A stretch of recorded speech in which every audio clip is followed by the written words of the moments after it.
Hello and welcome to the She Reads Romance Books podcast, the ultimate show for romance book lovers looking for the best books worth reading. I'm your host, Leslie Murphy, and in each short episode, I share my favorite book list of recommendations so you know exactly what to add to your must-read list. Join me as I explore the romance genre and have fun collecting book boyfriends along the way, because life is better with a love story.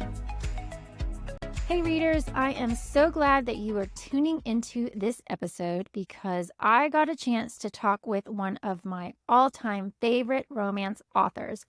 I definitely fangirled a bit, but JT Geissinger was so lovely and we had an amazing conversation about Pen Pal, which is now available in a bookstore near you with a special limited edition cover, so you don't want to miss your chance of snatching this up. In this episode, we talk about how she comes up with her ideas with such amazing plot twists, her swoon-worthy alpha heroes, her badass heroines, and writing spicy romance, plus so much more. But the fun doesn't stop there.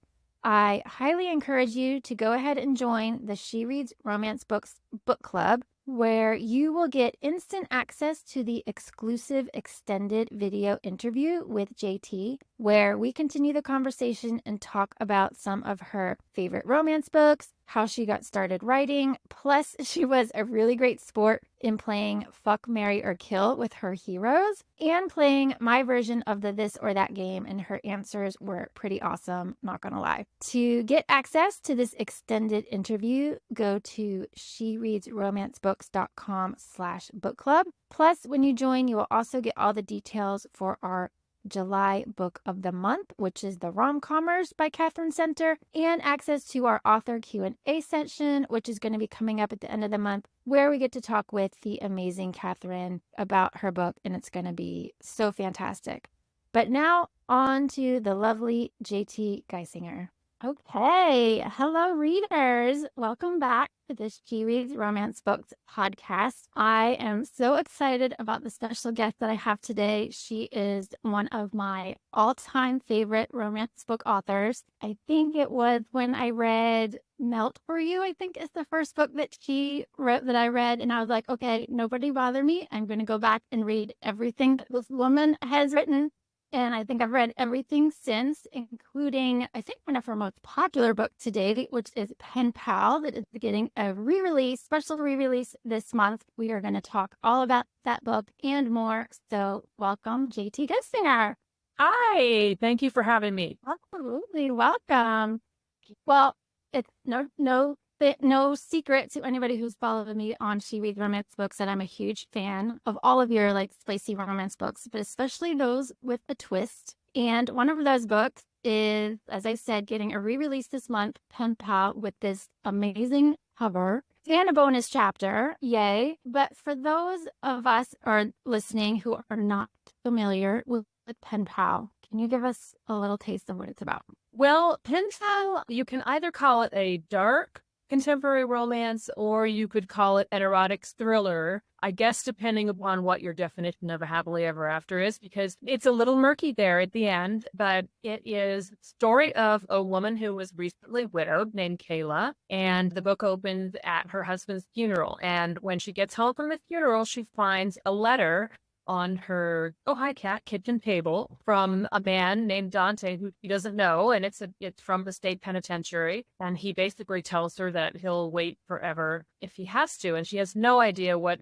this guy is talking about or what it means. So as we get into the story, she starts getting more letters from Dante, and she starts returning letters to Dante, so they sort of have a pen pal situation. But there's a lot of suspense in the book because you're not exactly sure what's happening. She's an unreliable narrator, to say the least. And there's all kinds of strange things happening in her house, and she launches into a very steamy affair with the man, Aiden, who comes to fix the roof on her crumbling old Victorian home. So we have sort of a gothic, dark environment and all kinds of sexy times and all kinds of suspense. So if you like any of those things, Pen Pal is your jam. Yes, absolutely. And I think it's definitely one of those books that once you end it, you're like, I'm immediately rereading this book because I have to. right from the start. And I just read it for the second time recently, and I was like, wow, I didn't think I could love it any more than I did, but I did. I loved it for Good. this time. So yeah, I Well, I can't. think I dropped so many hints and little breadcrumbs throughout the story that it doesn't really dawn on the reader until the end what all of these things actually meant. So especially the letters, I think on a second reading are even more poignant. And I can't give away any more spoilers than that. But Yeah. yeah,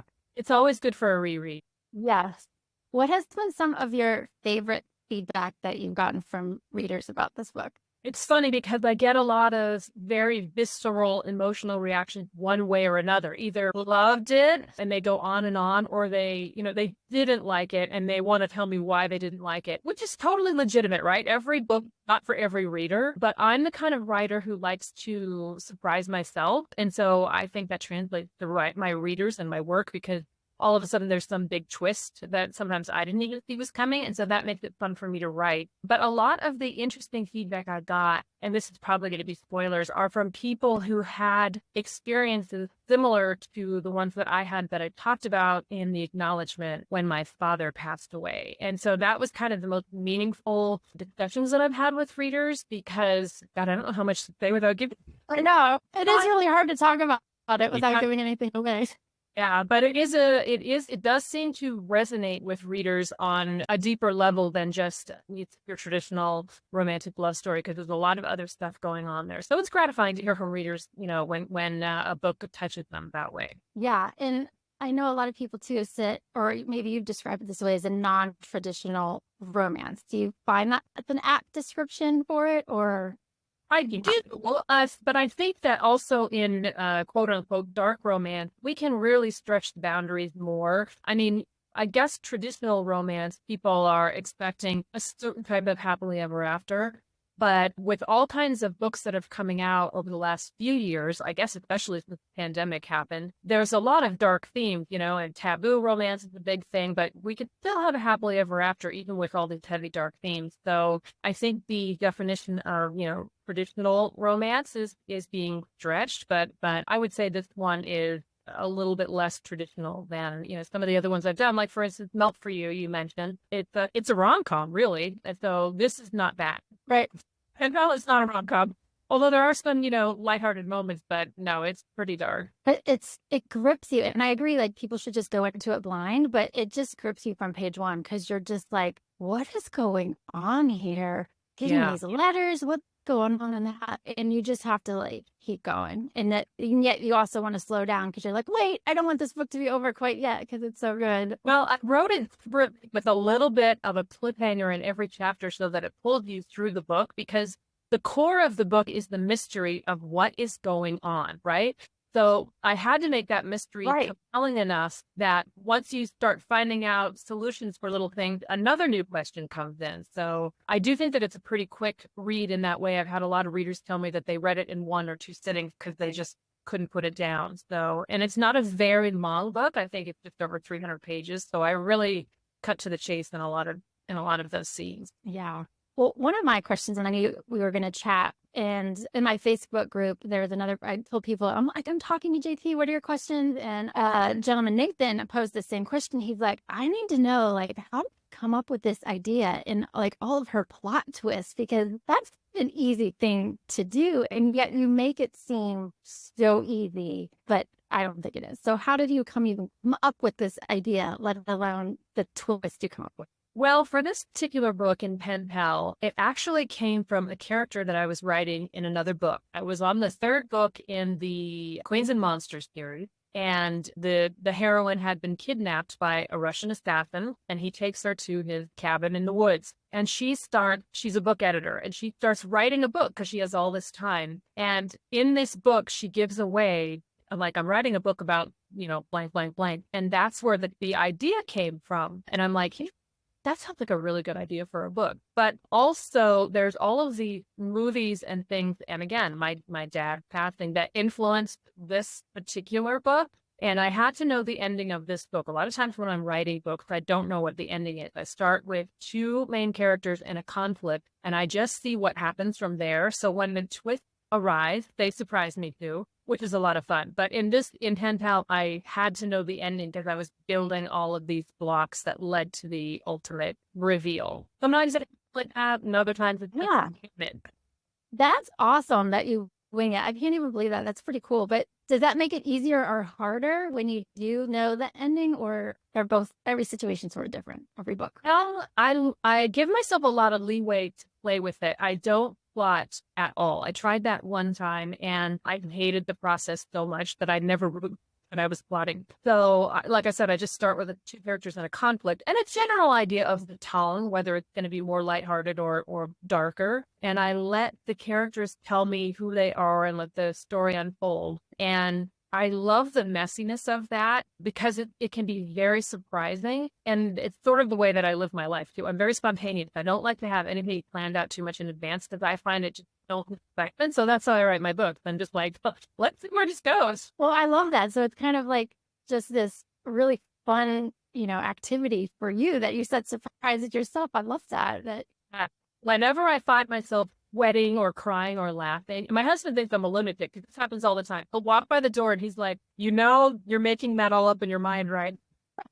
Those aren't real people, but to me, I'm just so into it. I'm really, it's a visceral experience for me. So it's gratifying when I hear that readers get that too, because I'm like, oh, I really like my book. To me, it's a mystery that people love my work and want to, read it. So I'm just so grateful for this career.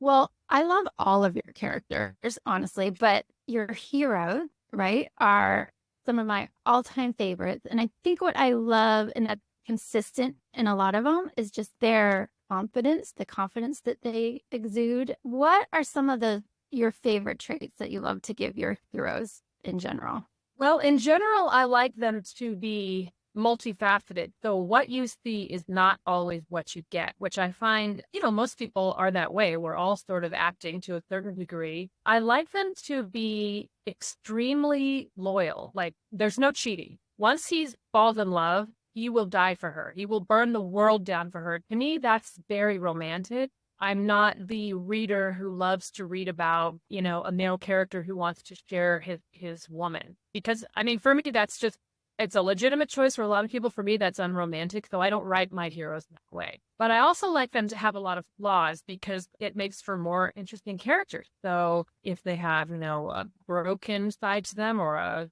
bad backstory, those things make for great, juicy connections between characters when they can finally break down the walls and show each other who they truly are. So, the idea of masculinity is not just acting macho. It's actually about being strong enough to be courageous to show the person that you love all of your, weaknesses. So that's what I try to make characters. Yeah. And so the hero of this story, I'm not sure I'm going to name him. Why is he going to be someone's next favorite book boyfriend?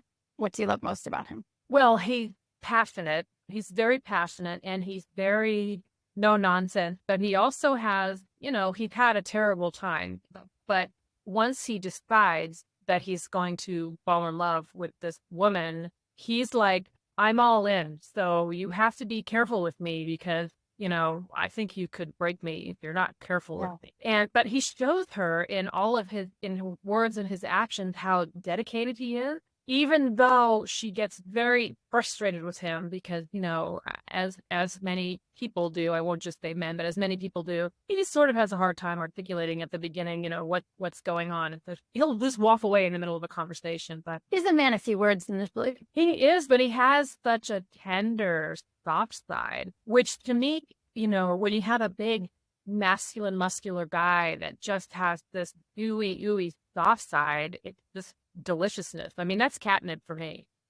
Absolutely. And that's exactly what I was going to say. What I loved about him is that he's this alpha possessive guy, which I think you write so well, but yet he has just this really soft heart too that comes out. And I don't think that mix is really necessarily easy to write. And yet he just came out as this great combination of both.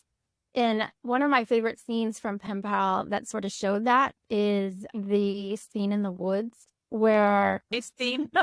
where, he's fiercely alpha in that moment, right? And yet after character. He's so tender and like taking care of her and making sure she's okay and all that. So I was like, yes, this is what I love about this guy for sure. Yeah, because really, what would be worse than, they have all this hot and heavy, hardcore emotional, and then he just like zips up and walks away. I mean, it would be so demeaning and, but because he is so vulnerable afterward, they almost switch roles and he's very concerned about, she's got a scrape on her knee and things like that.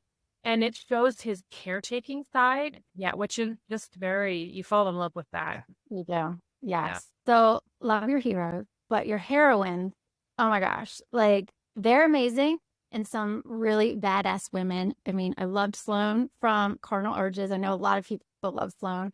I loved Raina from Brutal Vows. Loved that book. But I also loved Tabitha from Wicked Sexy. She's one of my all-time favorite heroines that you have written. But Kayla in this book, what do you think readers are going to love about her?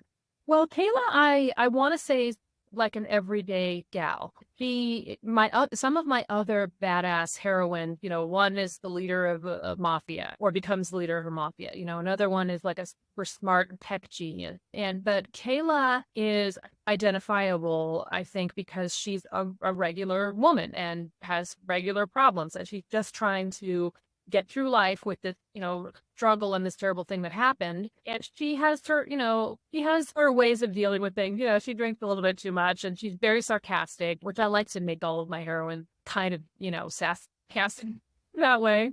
I don't like a doormat in a woman. So even if they're broken or kind of fragile, they're still a little bit sassy. But Kayla was fun to write because, again, she's an unreliable narrator, but she didn't know she was one. So that was a lot of fun playing with that sort of aspect of surprising her with things that she didn't know about herself. That was really fun to play. Nice. Yeah. Well, and a lot of time we talk about, or so many romance books are sort of dumbed down to their tropes these days, which I think this book sort of transcends a lot of different romance tropes. However, I feel like this one and some of your other books, I could pick them as like the he falls first sort of micro trope, like, because I feel like this hero definitely did, as you said, like he's like, don't break my heart because it's yours already. Is that like a conscious decision, or do you just love that about your heroes in general? I've actually found that I'm starting to write that a little bit more, but it is sort of an underlying theme where sometimes the guy doesn't even know that he is falling in love, and then there's always that moment, like, oh, brat. Oh no, what do I do now? The book that I'm writing now, actually, the third book in the Morally Gray series called Beg for Me, he is completely obsessed with her from the get-go. And the series 3 brothers, and all of them are very obsessive, morally gray guys. And so that's fun to do. What I probably won't do anymore in my novels is just write.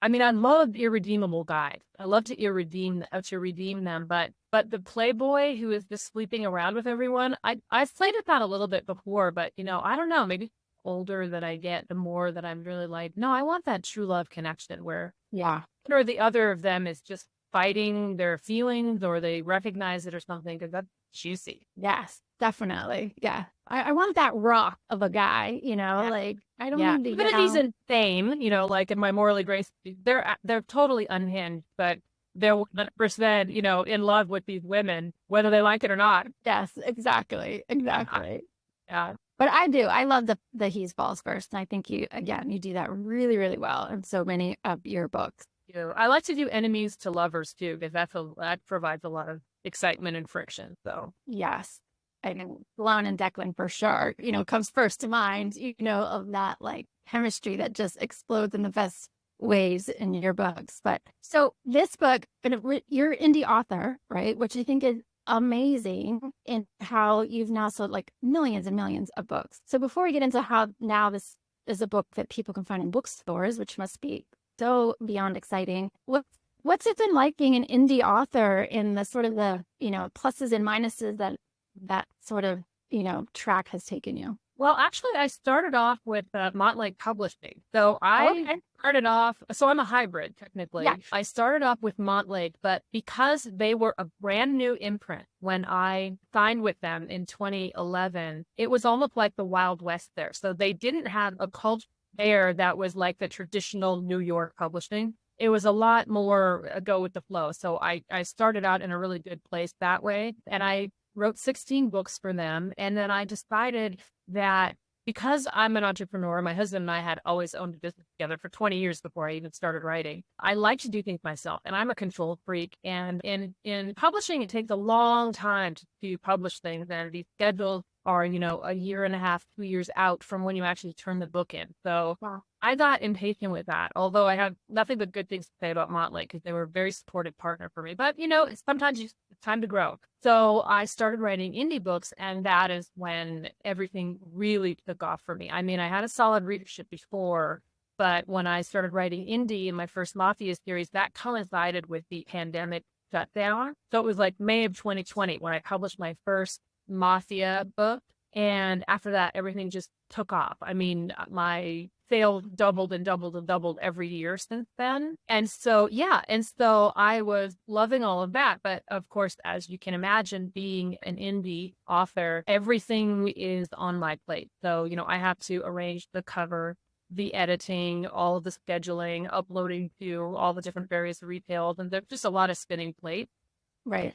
Once I started making a lot of money, of course, I got noticed by publishers, and I was contacted directly by Bramble, who said, we're really interested in some of your, back books and also in pen pals. And in talking to the editor, she was just such a great actually talked to 3 different agents when I talked to this editor, and it was a whole process. But I just decided that at this point in my career, I wanted to dip my toe back into publishing because, there's a lot of things that they can do for me that I wouldn't be able to do just as an indie. So, and distribution was one of them, getting my paperback to all of the Barnes and Nobles and the Targets and what have you was a big goal of mine. So yes, where this all goes. I'm very flexible and open to all that, but it's been an exciting year or two for me for sure. Well, congratulations, because that must feel really good to be able now to walk into a store and see this pretty puppy. Yeah. Very excited. But let's talk about this limited edition cover with the awesome frayed edges and stenciling and all that good stuff. I love so many of your book covers, but I think this one probably top. And I'm totally blanking on the model name, but he is just gorgeous. He's stunning. His first Soj, S-O-J. And I look at that picture, and I mean, when I first saw that picture, I just sat there staring at it with my mouth open for a few minutes, like, I don't know if I'd ever seen a human as beautiful. Like, I was obsessed with the shape of his nose, good-looking man. So, And then the publisher decided to keep that cover. I actually thought that, maybe we should try and do, because right now, object covers are very big or different kinds of covers. And they were like, no, we want readers to see him and that cover. So, they decided to keep it. So I was like, well, great, let's do this. So, yeah. Well, I have all of your covers. Like, is it hot? Like, does that even like when you did all your Mafia series and stuff, does that take a lot of time? Like, just to find the right one? Like, I don't know. Or it can. But for instance, my one book, Perfect Strangers, that whole book was written because I was just browsing through a stock photo site and I happened to see that cover and I was like, okay. And I said, what is this book? This is going to be a book. I'm writing this story. And so sometimes it's just inspiration like that. Other times, it takes a while. And I did the original covers on the Queens and Monsters series where one of them was stock and the other ones I actually hired a photographer to, give me models. And then I did another series, Queens and Monsters recovers, black and white, and hired a model to do that. So but it's a fun process because I can, dictate exactly what I want and you go back and forth. And I'm very visually, I don't want to say artistic, but I'm interested visually in exactly how it's in the graphic design. So it can be really fun when you're working with a publisher, on the other hand, and you have an intermediary, so you're not dealing directly with the designer. That can be a little bit more challenging to, articulate your vision because also, the publisher has a different vision because of what they think is going to sell well in the market, but you really think is good for the story. So you have to kind of work together. But covers a lot of fun. Yeah. Even just taking type style and stuff. I love doing all that. Yeah. And I mean, your books don't really fit the whole like graphic change, because I'm like, wouldn't really convey to me. But I like the second one that you did for the Queens and Monsters with I think with the hands. I was like, oh my gosh, like these are gorgeous too. So I'm like, he knows how to do. So well done. Yes. Well, really, when you're selling a book, aside from word of mouth, which is the number one advertising that you can get, it's the blurb and the cover. And that's it. You have like 10 seconds to catch somebody's interest because there's millions of books and then there's audiobooks and there's television shows and everything. But you really have to make it punchy. And I think what a lot of indie authors forget is that the blurb is not a book description. It's a sales pitch. Right. Well, I did get a lot of people who were sort of irritated with the book description for Pen Pal, which was purposefully vague because I could not give away spoilers. I couldn't tell the tropes. I couldn't do all of that stuff in there. Yeah. But it was very effective from a marketing standpoint. I mean, it's definitely my best-selling book, and people were very intrigued by that and by the cover. So yes. Well, and I have you to thank because I think it was my podcast episode 16. If people want to go back, I did an episode because you inspired me to do it. It was called The Best Mindfuck Romance Books. And I mean that in like honestly the best way possible. But I'm just like, you read books and you're like, the fuck am I reading? But you're like, oh my God, this is amazing. So that's so funny. That's exactly what my editor who bought Pen Pal told me. She's like, she read it and then she gave it to his sister and they were both like, what the fuck? I'm like, look good. There you go. Yeah. There was this one and more Perfect Strangers too, because reading that book, I was just like, oh my gosh, this woman has a talent unlike any other because I wanted to throw my like Kindle against the wall, but then I was like, oh, okay, I get this.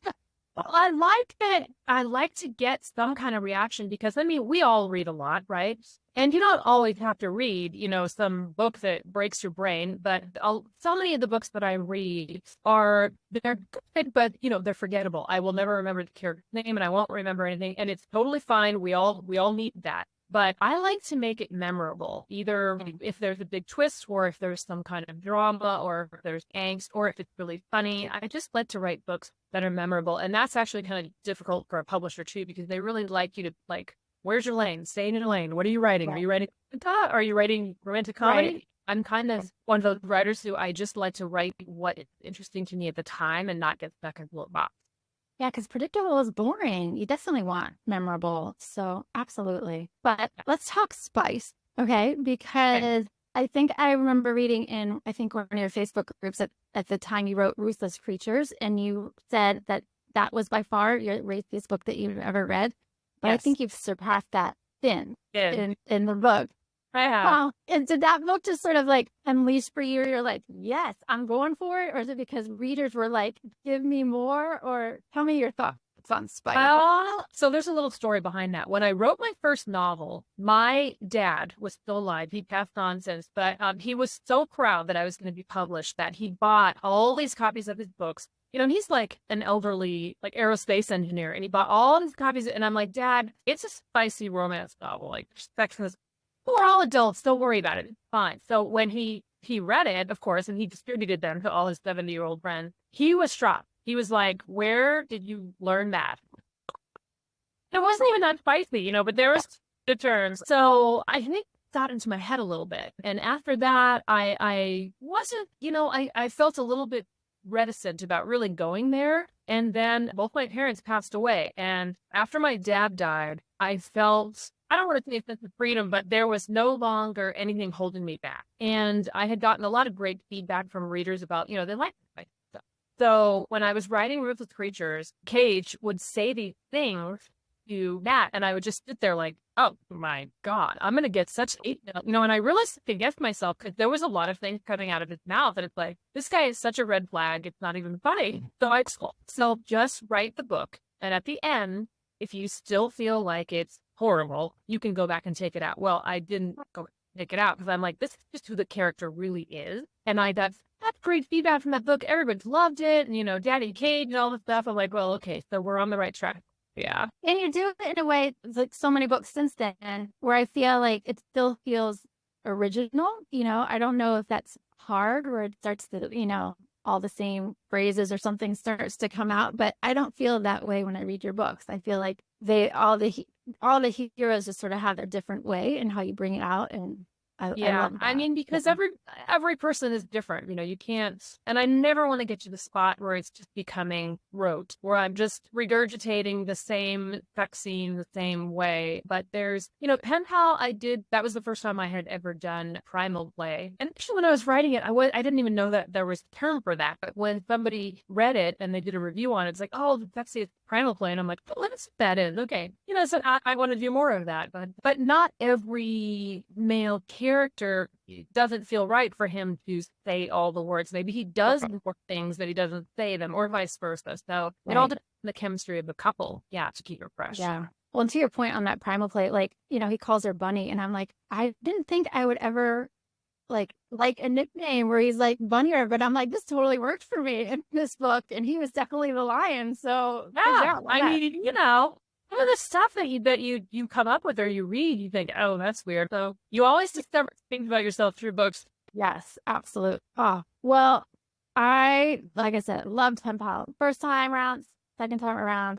People can now find it in stores. Before we have a chance to talk to you a little bit more about JT the Reader that people can check out in the She Reads Romance Books book club, is there anything else you want readers to know about the book besides that they can go out and buy it in their bookstores? I think that readers should be aware there are some trigger warnings, and it's one of the only books that I have put trigger warnings on because I felt that it was sort of responsible on my part, because there are some heavy themes of death and grief and things like that. And sometimes readers would like to be prepared before they go in. So they can look at my website for a full list of content warnings. But other than that, I would say if you decide to read it based on the blurb and the cover, go in blind.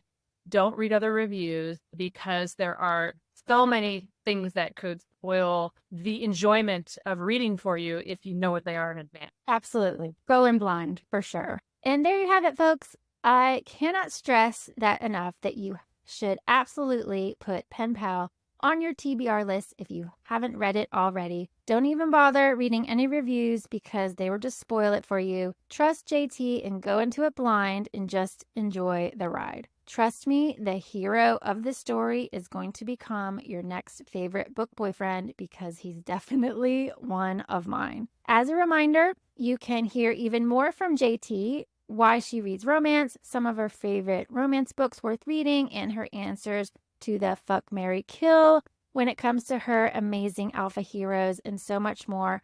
Get instant access to this full interview as a video when you join the She Reads Romance Books book club at shereadsromancebooks.com/book club, or click the link in the show notes below. Thanks so much for tuning in. Be sure to share it with all of your friends who love dark romantic suspense, and give a rating for the podcast on your way out. Happy reading, because life is better with a love story. That's all for this episode of the She Reads Romance Books podcast. I hope you enjoyed it and found some new books to add to your TBR list. If you did, please subscribe, rate, and review the show on your favorite podcast app. It really helps me reach more romance book lovers like you, and I appreciate your support. If you're a book boyfriend collector like me, then you'll want to join my email list so you never miss a podcast episode or a new book list. Just visit shereadsromancebooks.com/join and sign up today. As a thank you, I'll instantly send you my list of top 10 book boyfriends that will make you swoon. Trust me, you don't want to miss this list. Thank you for listening, and until next time, happy reading.